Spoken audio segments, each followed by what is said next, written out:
Okay, got my first match of the season. It's a league match. As you can see, it's still. You can see we changed FAs to the TFA. The logo isn't updated yet, as it turns out. I will get that one actioned as soon as possible. Don't want to be seeing that pop up every time I play, of course. I don't know. I got this crazy tactic. We haven't played a lot of friendlies, and we played 3. We actually dominated the play in all of them, but we lost the most recent one, 2-0. Probably not entirely surprisingly, to be honest, because I think we can get easily sort of lose matches against the run of play, so to speak, due to having only 2 defenders, I guess. But given that's all we've tested, and given it's been reasonably good for us, it doesn't really make any sense to not use it in this match. What we didn't do, we did check just before nobody had played yet, so this is literally the first match of the season in our league.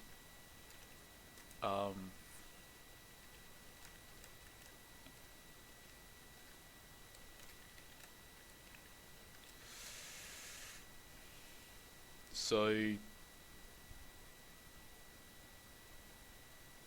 what we don't really know is, I think here with this tactic, is how we're supposed to sort of react properly as games play out, because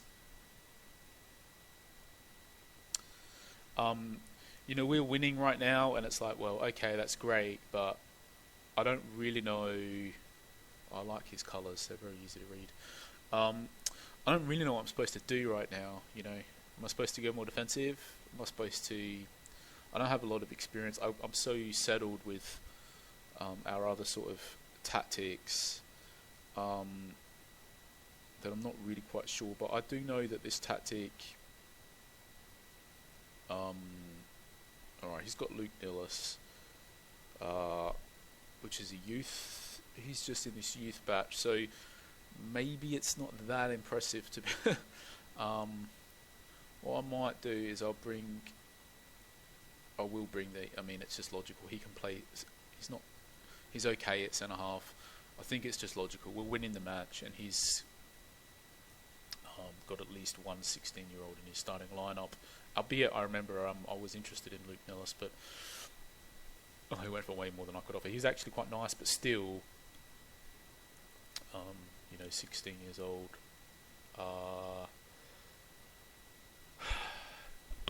Yeah, I don't know. I guess it's probably worth us quickly now just having a check at his team, which is something we didn't. We're not really familiar with any of the teams in this FA, which is okay. So he's actually fielding quite a number of 16-year-olds. So this is definitely a match that we need to be winning. Obviously, matches against users like this, with a team of 16-year-olds, I don't know. We need to be trying to win matches like this. I guess that's the point. And I guess realistically, if we want to actually have a chance to win this league, we need to also be winning matches like this. Especially when we're 1-0 up. Especially. So it's just a conservative substitution here. I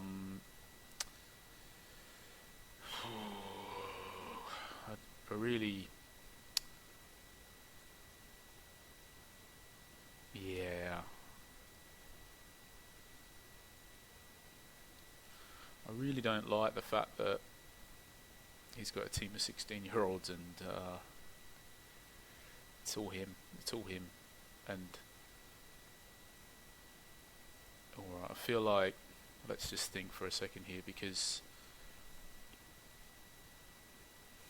let's just think. It hasn't really worked out for us too well, to be honest, since we changed more defensive. I mean,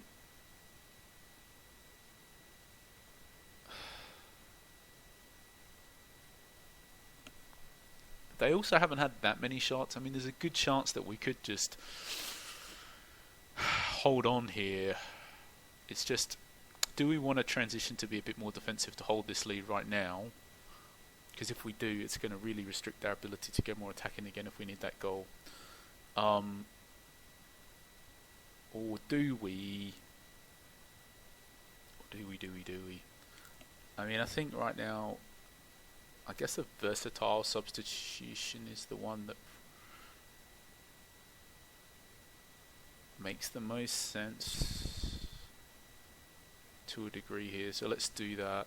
So this is just bringing on a fresh player. It's not committing us tactically to being more defensive or more attacking. It's just a tiring player for a fresh one.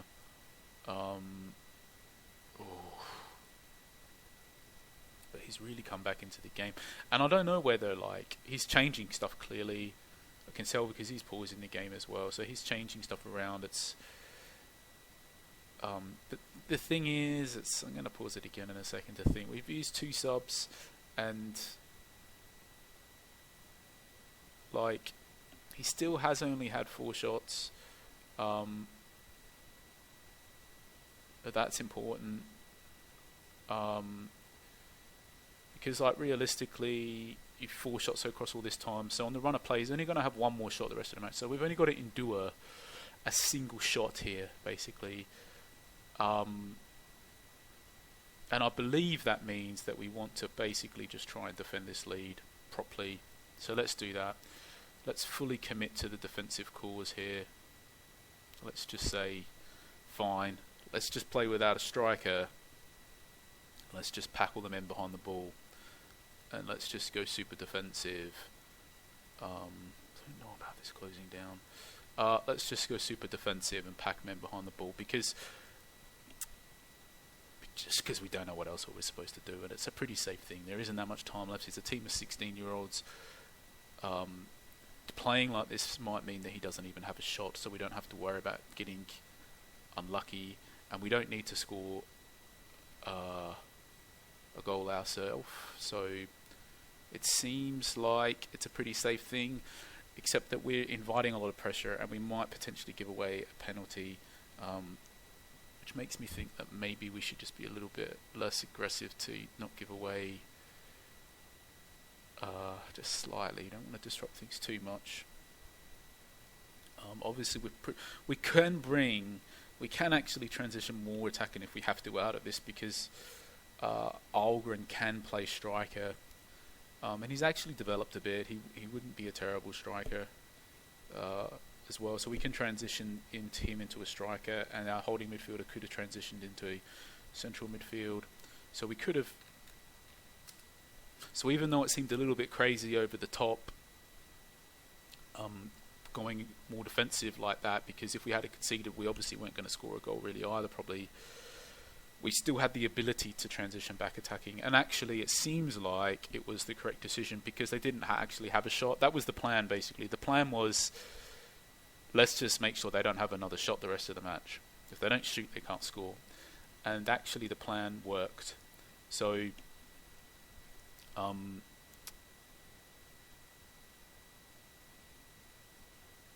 yeah, I think was it convincing? No. Especially when they're fielding whatever it was, 5 16-year-olds or something in their starting team. But you can only beat what's put in front of you, right? And I think we actually, until we went more defensive, with our initial formation, we actually were having a few shots and then we scored, right? And then it was like we were still having to play a bit. And then we were like, I don't know what to do. And then we went more defensive. And from the point where we went more defensive, we didn't really do anything much the rest of the game. But I don't know. But they were also making changes. I know because he was pausing it at the same time we were pausing it at various parts. So he was also making changes. So we don't really know whether it's because we went more defensive or because of something that they did, or likely, obviously, a combination of both. But for all we know, if we didn't go more defensive, we might have ended up getting outplayed and not won. If we didn't go defensive, we might have ended up dominating the whole match. We don't really know. This is one of the reasons why, obviously, you need to play a lot of friendly matches with a tactic to get a variety of scenarios and see basically what changing things does and try to get a feel for your team and for your tactic, which is something that we definitely previously had because we were playing a set of similar tactics. Really, we had evolved tactically over time from basically being a good team into a bad team.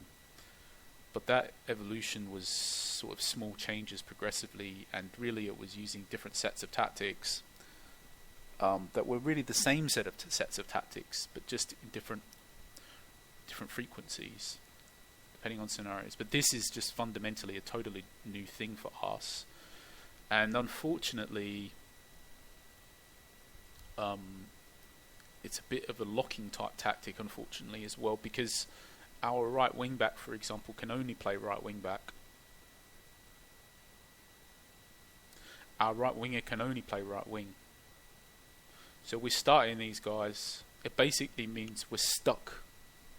We're stuck with having to play wing backs and wingers. And the only way that we can basically sort of adjust out of that tactically is in combination with substitutions. So that's not great at all. What we really wanted was a right wing back that could also play right back, because our left wing back can also play left back. So then at least we could adjust tactically. We could easily just adjust into exactly the same tactic we're playing next season as well. So what that would mean, if we had a right wing back that could play right back as well, that we could play the tactic we started this match with, we could play the tactic we finished this match with, but we could also play all of the tactics that we played last season that we're familiar with. It would give us a lot of tactic versatility, and really we need that right back because of that. It'll just win us matches. So basically we desperately need a right back that can also play right wing back. That's good. Because this guy's pretty reasonable, so ideally we get someone better than him. But I feel there is actually there isn't that many good players. That's the thing, that can play both of those positions proficiently. Anyway, maybe we need to try and find some that aren't proficient in both, but are just okay in both, and we can build them up over time. Maybe, I don't know. So. Anyway, we played, we won. It's the first match of the season. Not really any point to check anything because we'll obviously be top of it's literally the first match in the whole league, so we're going to be top. In regards to analysing, like I said, it's really hard for us to know because we don't have much of a feel for stuff. I mean, but given what we knew, overall it felt like the decisions we made were reasonable here. Like, we started with the only tactic we'd tested, so that made sense. We have no idea of any of the teams in our division. The big mistake that we did make, obviously, here is that we didn't check their squad before we started the match, because if we had, we would have known that there were a bunch of 16-year-olds. But that also might have been a bad thing, to be honest, because we only just struggled over the line past them as it was. We certainly didn't want to underestimate them. But the thing is, with the 16-year-olds, you'd want to play. All that it would have done is reassured our decision to be a little bit more aggressive with our tactic, like we were, to try to make sure that we did that chances were generated in the match, and that is definitely what was happening when we were playing the two centre halves, the holding midfielder, and the wing backs thing. Basically, there was more. The play was definitely more open, and it was only until we sacrificed the holding midfielder back into a third centre half that the play really started to dry up for both teams. So, I think all that we should have checked. Obviously, we should check. We should try to gain some familiarity with our opponents, and at the very least, a little quick check on their squads, a quick click on check how old the players are in their starting team, just broadly to get a feel. Check their highest reputation players, whatever, most valuable players. after a few matches I played, highest average rating players or whatever. Don't have time to literally click on every single person and work it all out, but a bare minimum check of just, oh yeah, they have 5, 16-year-olds in their starting team. That'd make sense. So that was a mistake. If we had a check, we would have reassured us to go with the tactic we went with.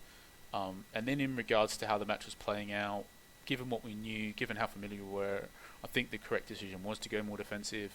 They actually did only have a few shots. If they had scored, we could have easily transitioned back to open the game back up.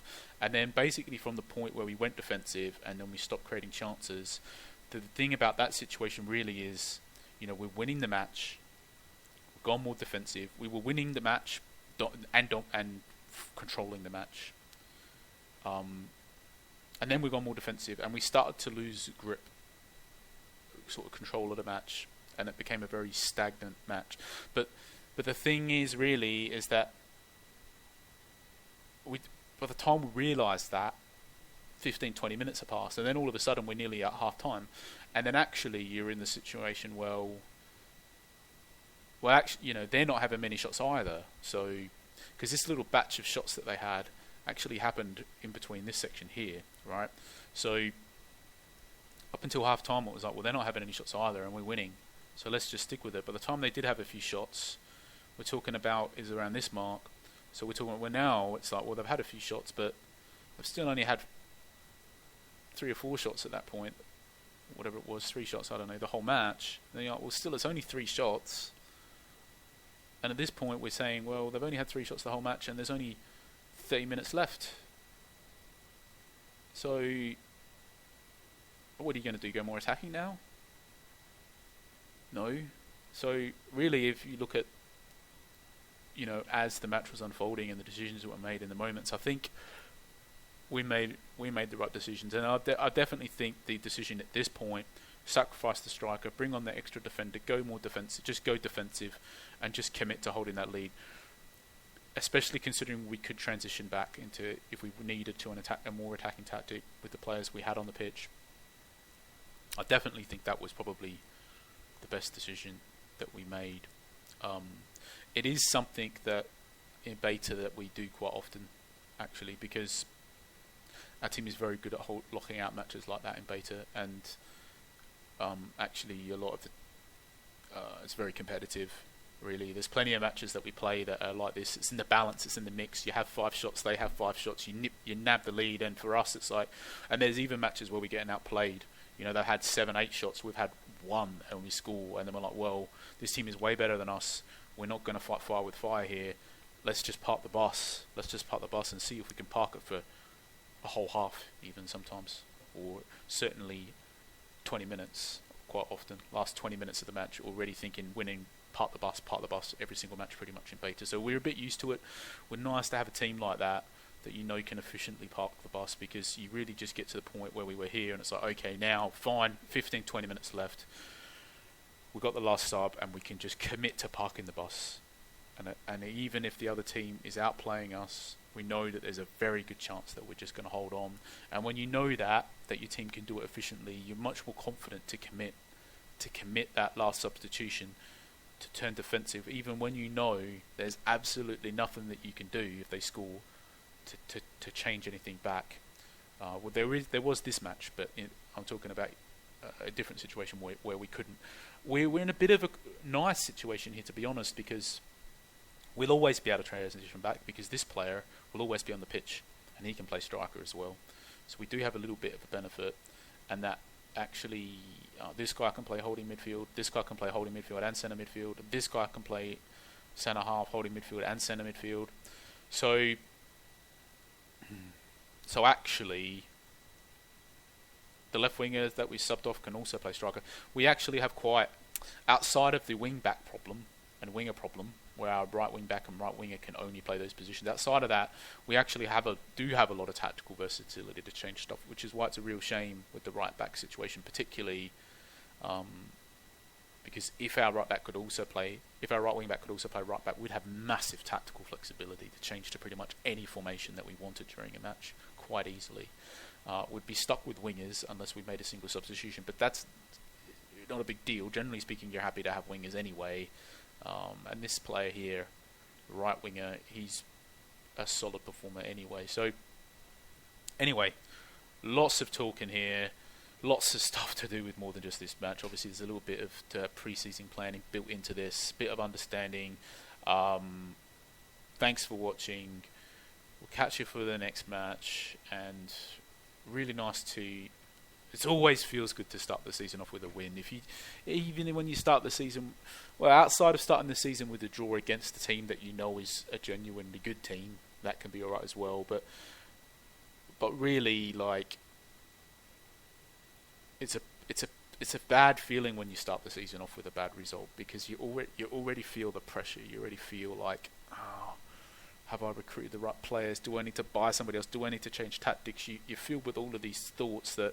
And it might be the case that your tactic is fine, your team is fine, you just got unlucky, you stick with what you've done, and you're going to win 8 of the next 10 matches, and you're going to be fine. And you had that confidence going into the match, and if you won that first match, you would keep that confidence, and you would play out the next 10 matches, and that would happen, right? Whereas if you lose that first match, you start second guessing yourself. You maybe make a stupid transfer, you maybe change your tactic in a bad way. And that first loss actually then causes you to make some suboptimal changes that have a chain reaction, and then over your next 10 matches you don't win 8 of them, right? You only win 5 of them, or less even. So it's really important, just because of how, I guess, human nature, that you get that affirmation that the way that you planned your team to play for the season, that it's going to work. So, and we have that, and we're happy with that. And last season we got a really bad start, and we stumbled big time, which is why we tried to play some friendly. In fairness, we only got to play 3, but it's better than last season. We didn't get to play any last season. So, here we are. Anyway, first game, a win. Thanks for watching. Catch you for the next one. Cheers. See ya.